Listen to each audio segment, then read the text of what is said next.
Hi everyone, welcome back to my channel. This is Josie's Point of View, where we focus on human interest stories from the Carolinas and beyond. Today's Tuesday and it's March the 8th, 2022. Thank you so much for tuning in. If you're new to my channel, I'd like to extend to you a warm welcome. Thank you so much for stopping by. I hope you find the information here to be informative. And if you're a returning viewer, by all means, thank you for coming back.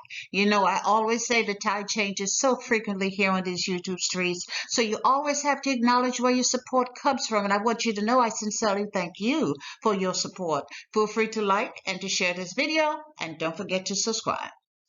And our story today comes from the city of Fayetteville here in North Carolina. Take a look at the headline. And it reads, local police sergeant arrested and charged with excessive use of a taser on a suspect in handcuffs. I'll provide you with a summary here, and as always, I'll place links to a few of the full articles in the description box.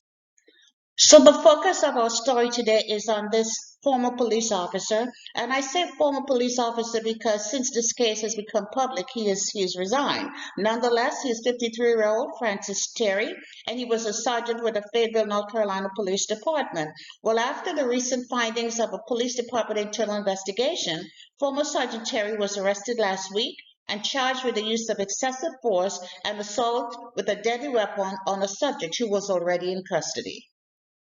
And this is what has been reported on this case. On February the 26th, this young man here, his name is Zachary Brown, and according to the court documents, at 8:30 a.m. on the morning of February 26th, which is just 2 weeks ago, the report states that another officer, and his name is Officer Rodriguez. Well, Officer Rodriguez arrested Zachary Brown under suspicion that Brown was driving while intoxicated, and Brown was transported to the Cumberland County Detention Center, and upon arrival, he was brought into the intake center. And I can hear you saying just about now, so what does this have to do with former police Sergeant Terry? Well, I'm getting to it.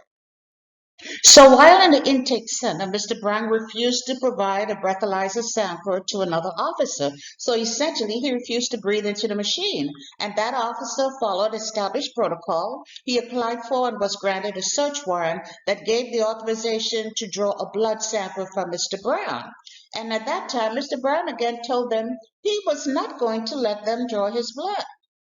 And at that point, someone else was summoned to the detention center. Now, we all know the detention center has established protocols. And since the staff could not make Mr. Brown give them that piece of evidence, that blood sample, so I guess the next level in the hierarchy, the next set of people who could make him consent to that blood sample would be a police officer. And now, at no time did anyone say that Mr. Brown was combative or that he was belligerent. That was never the case. But let's be honest, Brown was probably being somewhat difficult because he would not give them the evidence they needed. He just told them he was not going to give them, he was not going to let them draw his blood, he was not breathing into any machine, and they were probably annoyed with him because they had other things to do. So here enters Police Sergeant Francis Terry, and he made a similar request of Mr. Brown, and as he had done several times previously, Mr. Brown told Sergeant Terry he was not going to let the detention staff draw his blood. I guess it is mine, no, simply mean no. He was being persistent. The report says that at that point, Mr. Brown was sitting in a chair with his hand cupped in front of him, and Officer Terry instructed him to stand up. So Brown stood up. Then the officer instructed the detention center personnel to catch him, referring to Brown. He instructed the folks to catch Brown before he hit the floor, and then he discharged his taser several times into Brown's body.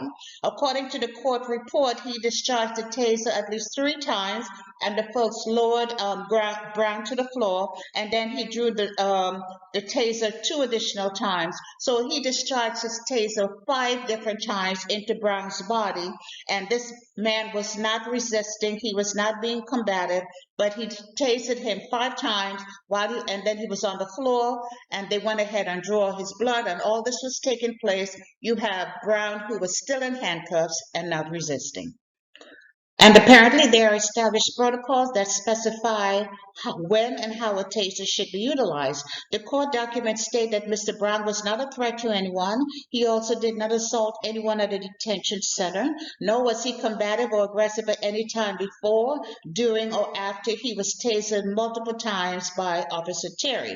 The charging document also states that discharging a taser 5 times on Mr. Brown by police officer Terry constitute an assault with a deadly weapon. The rationale is that a taser is designed to use in a non-lethal manner against a physically combative subject in order to control and place that subject in custody. The fact is, Mr. Brown was already in custody and in handcuffs, being compliant. He just did not want to give them any blood.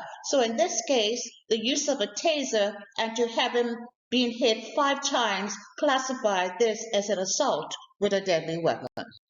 I'm sure there were incident reports to be completed on both sides from the detention center staff as well as from Officer Terry, since he was from the Fayetteville Police Department. And we don't know whether or not the reports matched or not. And as you could imagine, Mr. Brown, when he got out of that detention center, he was not keeping quiet about this incident.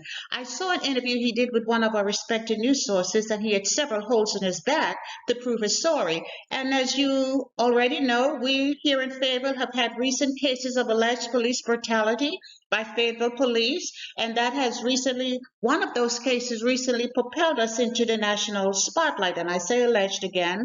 So we've been under the microscope, we've been subjected to public scrutiny. So the Fayetteville Police Department went ahead and did their own investigation, because the facts of this case were going to become public no matter what. And as a result of that police internal investigation, on last Thursday, which was March the 3rd, Officer Terry was officially charged with the use of excess force and assault with a deadly weapon. One report stated that he was charged with 1 misdemeanor count of use of force with a deadly weapon. And this is the actual picture from his arrest warrant. I covered up his personal information, all of which were vividly displayed for all to see. I just didn't feel that I needed to share all that. I did not see any information about a bond hearing, but what you saw stated when they requested additional information from the police department, they were told that the Department of Internal Affairs was handling the case and they will determine what information would be made public. So most likely we won't be hearing a whole lot more about this case. So I guess this is one case of transparency and swift action by the Fayetteville Police Department, as it lays the foundation to hold one of its own responsible for an act of aggression as well as an abuse of power. And maybe I should be saying former police officer, because Francis Terry, the officer charged, has since resigned. He's no longer with the police force. But let's be honest, there are many cases of known police brutality that are not prosecuted, and the police officers face absolutely no punishment. It happens. Let us not assume that this is an isolated case. But I only hope transparency going forward will include all cases of officer misconduct and not just a few isolated ones that are just displayed before the media. I hope the same transparency will be displayed for all cases of misconduct. You know, the level of mistrust in this community is just so great. Many are wondering if this represents a change or whether Officer Terry is just a sacrificial lamb. But only time will tell. And that's all I have for you right now. Feel free to leave me a comment below and let me know what you think about this video. And by all means, feel free to like it and to share it. And if you haven't done so already, I want to invite you to subscribe to my channel by clicking on that red subscribe button. It's on the bottom right-hand corner of your screen. And if you click on this notification bell right here, you'll be the first to know whenever a new video is uploaded. I thank you for watching, and I'll talk to you soon. Bye.